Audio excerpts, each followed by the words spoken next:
How to create a portfolio with Canva.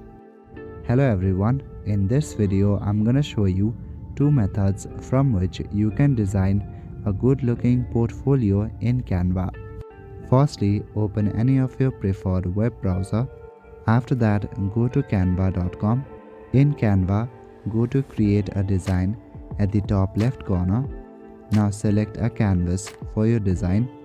In Canva, there are different features and elements which you can use to make your portfolio attractive. For example, right now I'm using one of the elements to make my portfolio. You can also change the color of every element. If you have a design in mind, you can simply create it in Canva. However, there's also a much more simpler and easier way. Head over to Canva and go to the templates section from the left panel.